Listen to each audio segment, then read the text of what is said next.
କେମିତି ସୁସ୍ଥ ରହିବା ଆପଣଙ୍କ ହାତର କଥା।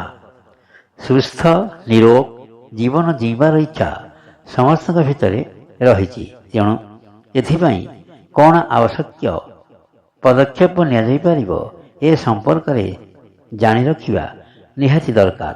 କାରଣ ସୁସ୍ଥ ରହିବାଟା ପୁରାପୁରି ଆପଣଙ୍କ ହାତର କଥା। ଯେତେ ସମ୍ଭବ ଅଧିକ ମାତ୍ରାରେ ପାଣି ପିଅନ୍ତୁ। ମୃଦୁ ପାନୀୟ କ୍ଷୀର, ଜୁସ୍ ଆଦି ନିୟମିତ ପିଅନ୍ତୁ। ଖାଇବାର କିଛି ସମୟ ପରେ ଖୁବ୍ ପାଣି ପିଅନ୍ତୁ। ଏହା ଖାଦ୍ୟ ଜୀର୍ଣ୍ଣ କରିବା ସହିତ ପେଟ ଗ୍ୟାସ୍ ହେବାକୁ ଦିଏ ନାହିଁ। ଅଳ୍ପ ଅଳ୍ପ ବ୍ୟବଧାନରେ ଖାଦ୍ୟ ଖାଆନ୍ତୁ। ବ୍ରେକଫାଷ୍ଟ ଆଉ ଲଞ୍ଚ ଖାଇବାର ବ୍ୟବଧାନ 3 ଘଣ୍ଟା ଭିତରେ ରଖନ୍ତୁ। ପ୍ରତିଦିନ ଖାଦ୍ୟରେ ଅଧିକ ମାତ୍ରାରେ ଫଳ, ପନିପରିବା ଓ ଶାଗ ରଖନ୍ତୁ। କାର୍ବୋହାଇଡ୍ରେଟ୍ ଖାଦ୍ୟ ଯୁକ୍ତ ଖାଦ୍ୟ ଖାଆନ୍ତୁ। ଖାଦ୍ୟରେ ସବୁବେଳେ ବାଲାନ୍ସ ସନ୍ତୁଳନ ରଖନ୍ତୁ।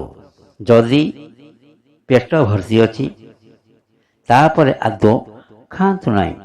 ଖାଦ୍ୟ ହଜମ ପାଇଁ ପାକସ୍ଥଳୀକୁ ବିଶ୍ରାମ ଦିଅନ୍ତୁ।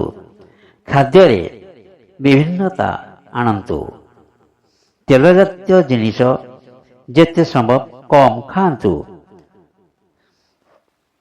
ଚାଟ୍, ଗୁପଚୁପ୍, ଚଟପଟି ଆଦି ଖାଦ୍ୟ ଖାଇବାରୁ ଦୂରେଇ ରୁହନ୍ତୁ।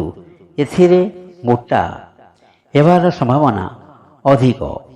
ଫାଷ୍ଟଫୁଡ୍, ପିଜା, ବର୍ଗର ଆଦି ଖାଇବାରୁ ଯେତେ ସମ୍ଭବ ନିଜକୁ ଦୂରେଇ ରଖନ୍ତୁ। ସିଗାରେଟ୍, ମଦ, କଫି, କୋଲ୍ଡ ଡ୍ରିଙ୍କସ୍ ଓ ଚକୋଲେଟ୍ ଆଦି ଯେତେ କମ୍ ଖାଇପାରନ୍ତି। ସବୁବେଳେ ସକାଳ ଜଳଖିଆକୁ ଗୁରୁତ୍ୱ ଦିଅନ୍ତୁ। ଦିନରେ ଯାହା ଖାଇଲେ ପଛେ ଚଳିଯିବ, କିନ୍ତୁ ସକାଳେ ପୁରା ପେଟ ଭର୍ତ୍ତି କରି ଖାଆନ୍ତୁ। ପ୍ରତିଦିନ କିଛି ସମୟ ବ୍ୟାୟାମ କରନ୍ତୁ। କିଛି ନହେଲେ ସକାଳେ ଓ ସନ୍ଧ୍ୟାରେ କିଛି ସମୟ ଚାଲନ୍ତୁ। ସବୁବେଳେ ନିଜକୁ ଆକ୍ଟିଭ୍ ବା କର୍ମତତ୍ପର ରଖନ୍ତୁ। ଛୋଟମୋଟ ଥଣ୍ଡା ଜ୍ୱର ହେଲେ ଡାକ୍ତରଙ୍କୁ ନ ପଚାରି ମନ ଇଚ୍ଛା ଔଷଧ ଖାଆନ୍ତୁ ନାହିଁ। ସବୁବେଳେ ଶାନ୍ତ ଓ ଏକାନ୍ତ ବାତାବରଣରେ ଖାଦ୍ୟ ଖାଆନ୍ତୁ। ମନ ଖରାପ ଥିବାବେଳେ ଖାଦ୍ୟ ଖାଆନ୍ତୁ ନାହିଁ। ସବୁବେଳେ ବସି ରହି ଖାଦ୍ୟ ଖାଆନ୍ତୁ।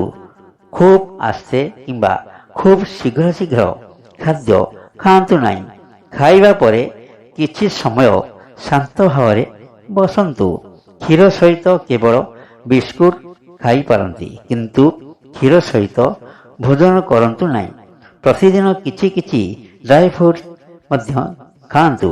ତାହେଲେ ଆପଣଙ୍କର ସ୍ୱାସ୍ଥ୍ୟ ନିଶ୍ଚିନ୍ତ ଠିକ୍ ରହିବ। ଏହି ଉପଦେଶ ମାନିଲେ